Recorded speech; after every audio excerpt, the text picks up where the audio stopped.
Hi, I'm Justin and welcome back to Just Shaves. For this video, I've got yet another side-by-side comparison that I've been excited to do for a while now. Going to be comparing the brass Karve Overlander against the brass Goodfellas Smile Bayonetta. These two razors I've been wanting to compare for a while, really just because of the similarities. At quick glance, 10 feet away, these look like they could be identical razors. And for that reason, I kind of wanted to compare them. Before I owned either of these, I was pretty familiar with the brass Karve Overlander. It's, well regarded as being one of the best higher-end razors out there. When I was doing my research, it just kept coming up over and over again as, a lot of people's top razor. So I knew I wanted to try this one. And then when this one started to gain some popularity, the Bayonetta, in the last year or two, at quick glance, I was kind of assuming this was supposed to be a budget Overlander pick.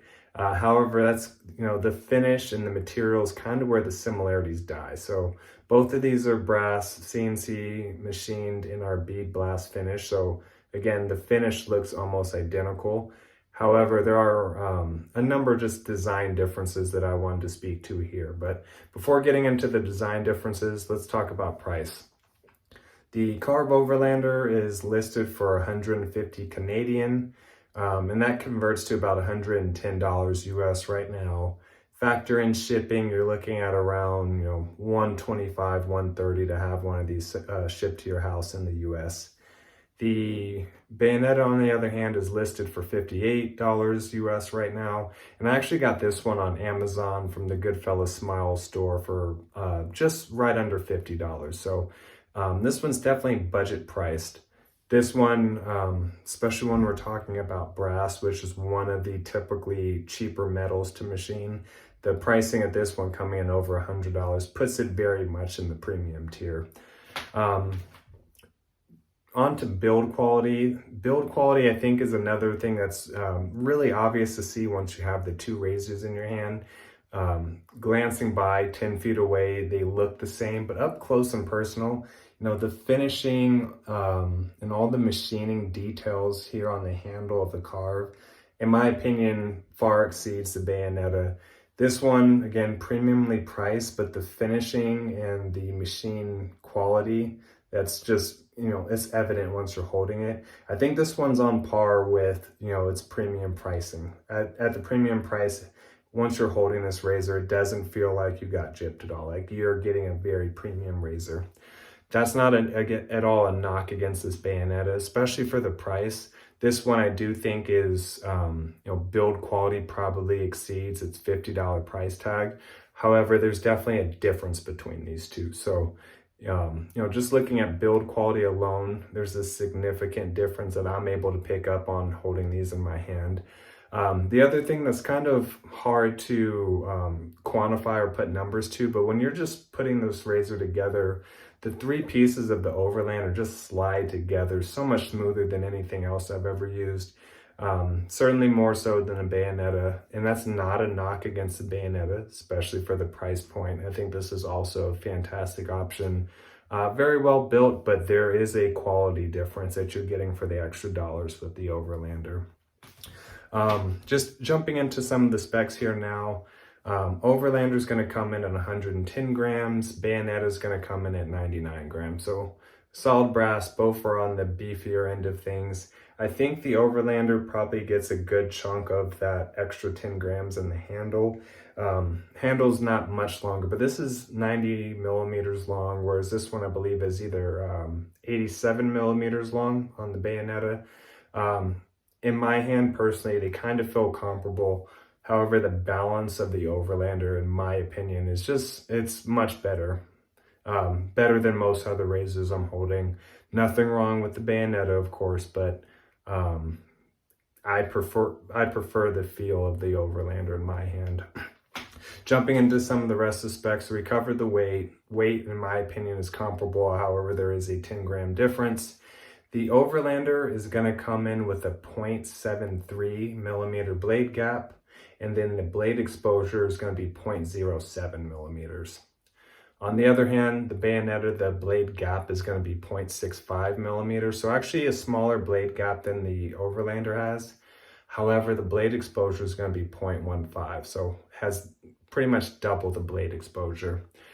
Another design difference that I did want to point out is really the Overlander, how it gets its blade rigidity. And it's one of the best razors out there. This one clamps the blade from really the length of it. And I have a blade in here and it's really hard to see. But you can see the top cap meets, the top cap's really elongated, going out further and clamping the blade. And then the base plate itself is also reaching out further to clamp the blade. So this is a razor that has, very firm hold on the blade, very little blade feel while you're using it. There is some curve to the blade, but it isn't very exaggerated. The Bayonetta, on the other hand, has a different design. I'll see if I can get this any closer, but really it's getting its rigidity from bending the blade rather than clamping it. And you can kind of see just how much of that blade is sticking out past the top cap. So the top cap isn't so much clamping at the furthest end of the blade, it's really just bending it to make it rigid.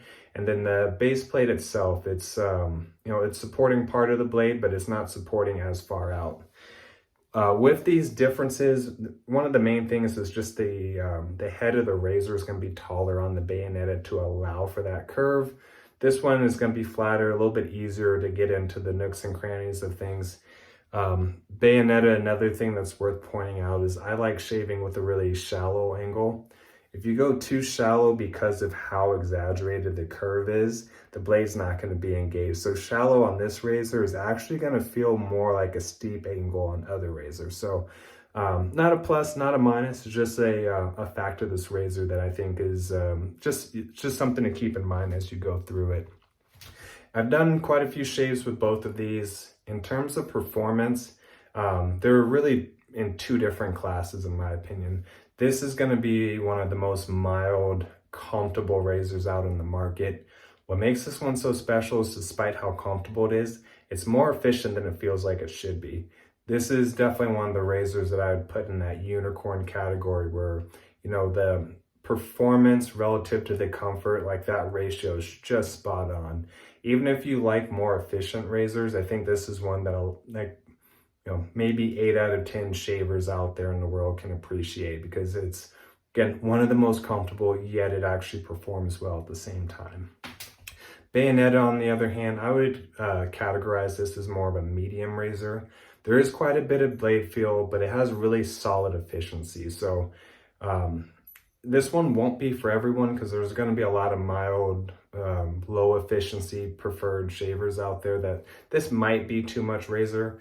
I don't think this one can be too much razor for most people. And even if you like really aggressive razors, I think you can come to appreciate this one. Bayonetta, I think it kind of has a sweet spot right in that medium efficiency. I really like it. I really enjoy it. I do think, comfort to efficiency is still, on the positive end of that ratio. Like it feels more comfortable than the efficiency would suggest. Not to the same extent as the Overlander, in my opinion. This one will give you a closer overall shave, so it kind of depends on what you're looking for. This is, the Overlander is, in my opinion, one of the most comfortable razors out there. So with that, I'll jump into some more details as we go through, but I'm going to hop right into a two-pass head shave side by side. I'm going to keep the Overlander on the right side, Bayonetta on the left side. And I have two fresh Tweet Platinum blades loaded in the two razors.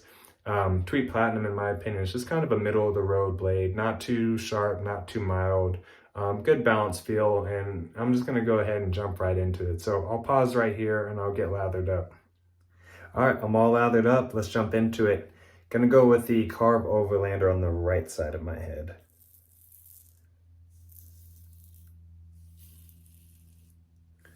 And characteristics for this one, just very low blade feel, yet sneaky efficiency.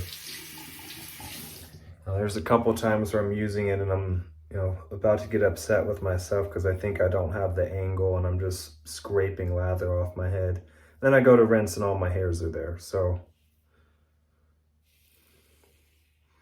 just one of the most comfortable razors out there.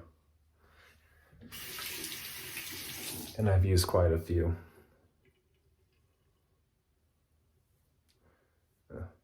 For myself, I mentioned I kind of like medium aggressive razors just so I can stick to my usual 2-pass shave without leaving too many hairs behind.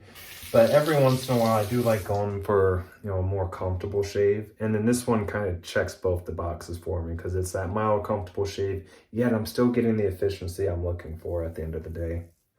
So it's not my closest shaving razor, but it checks the boxes for me. It gives me a close enough shave, and then it's also the most comfortable razor I have.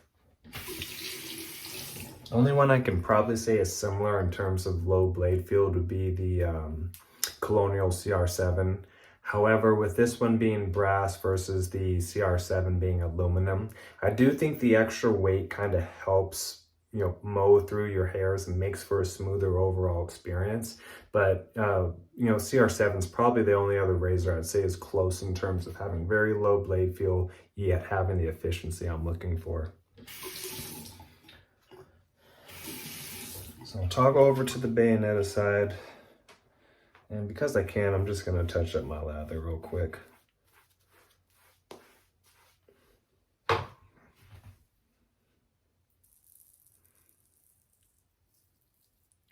Very smooth shaving as well. This is going to be the more efficient of the two razors though. So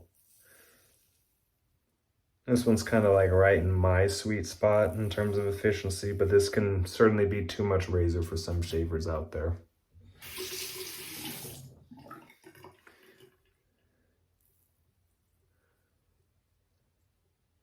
And these two razors, although they look the same, I wouldn't consider them redundant. Like the shaving characteristics are quite different.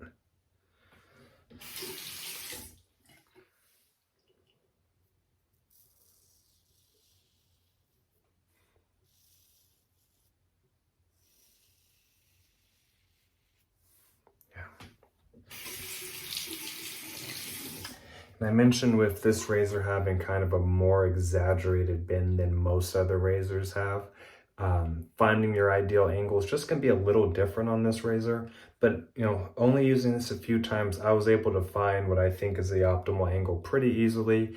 And if you're owning this razor and using it pretty often, finding the angle is not going to be so much of an issue because you're already going to be familiar with it over time.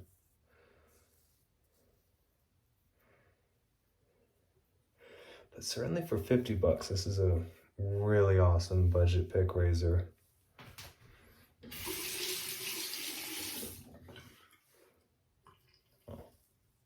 Even knowing that its efficiency level is not going to meet everyone's needs, I would recommend, most people trying it anyways, just to see if it does work. Because if this ends up being right around your sweet spot level, this is a steal at $50 in my opinion. So I'm going to relather the back of my head real quick, and then we're going to switch over to the mirror.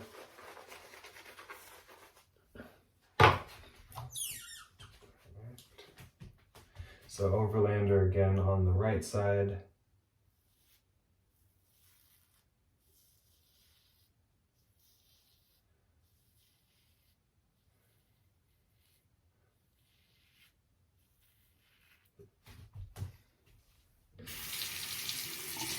And then maintaining the correct angle with the Overlander, I think is a really natural, easy thing to do. This is a very easy razor to just pick up and go. If I was absolutely pressed on time, this might be a razor that I would turn to for that reason. And yet, the efficiency is there too.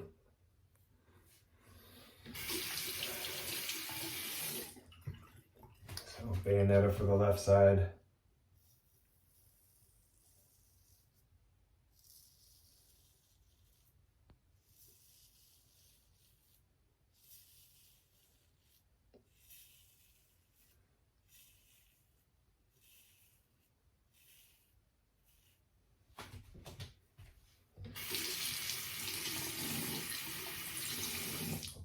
So we'll say this is a very comfortable razor as well. However, there is a bit of blade feel that accompanies the little added efficiency it has. So between the two, Overlander is going to be beating just about any razor in comfort, but this is a fantastic one as well.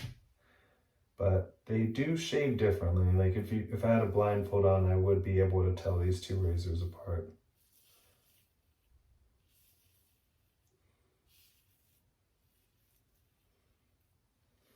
Okay. All right, so we're good for the first pass. I'll pause right here. I'll rinse and get relathered for the second pass. All right, I'm back for my second pass. Real quickly, I will highlight the soap I'm using for today. I wanted to stick with the Goodfellas Smile theme using the Bayonetta razor, so I decided to try one of their soaps as well. This is my first time using this one, just arrived in the mail today, but this is the Shibusa. A good chunk of their soaps are actually going to be vegan-based. They have a couple that use a tallow formula, and this is one of those. Scent notes, almond. They also list peach as a scent. Picking it up, I kind of smelled like cream soda, root beer, but it's really light scent, not overpowering, but just, you know, a little bit of sweetness to get mixed into the shave. But so far, I've been enjoying it. Very easy to make a lather with it as well. You can pick this one up on Amazon. They have the Goodfellas Smile store available there. So that was exactly what I did. But real quickly, I'm going to transition back to the shave. I'm going to start with the Bayonetta. I'm going to still stay on the left side, but I'm going to open it up to go first.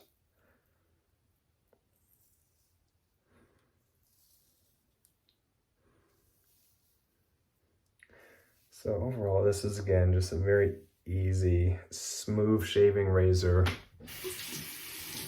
Yeah, it's got some efficiency and a little bit of blade feel to go with it.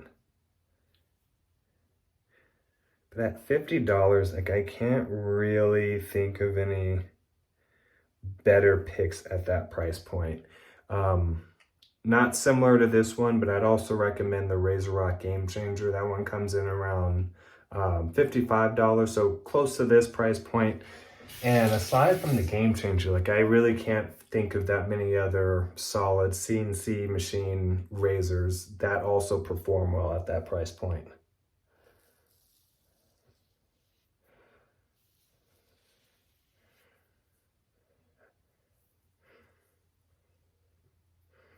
And yeah, I'm loving this one as well.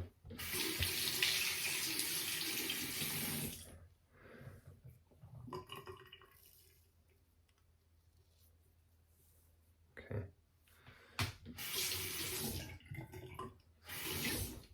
Moving too quickly, I might have got myself in the back of the ear. We'll find out at the end of the shave.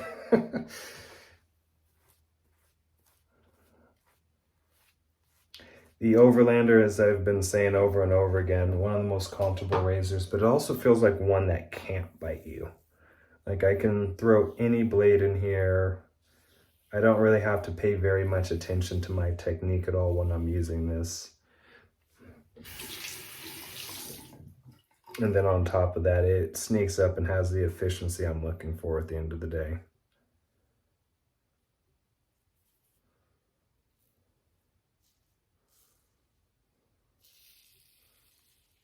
Yep.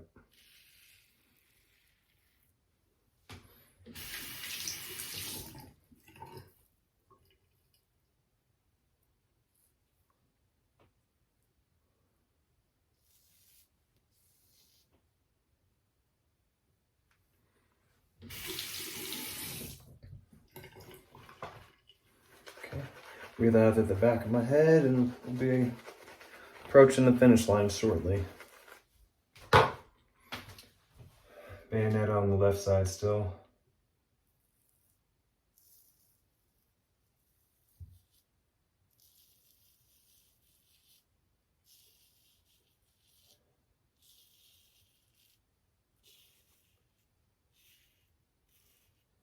And for myself personally, like, I think the Bayonetta is in a range where I could comfortably use it on back-to-back days.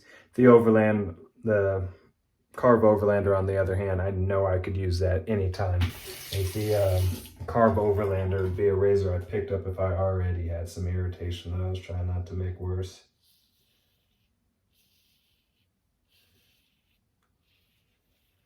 But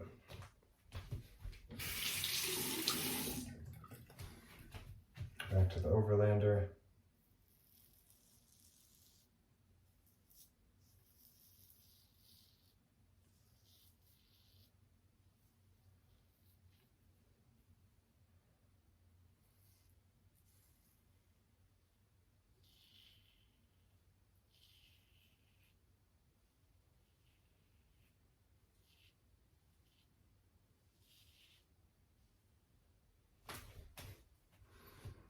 All right, I think we'll call this good. I'll rinse off and I'll be back with my final thoughts.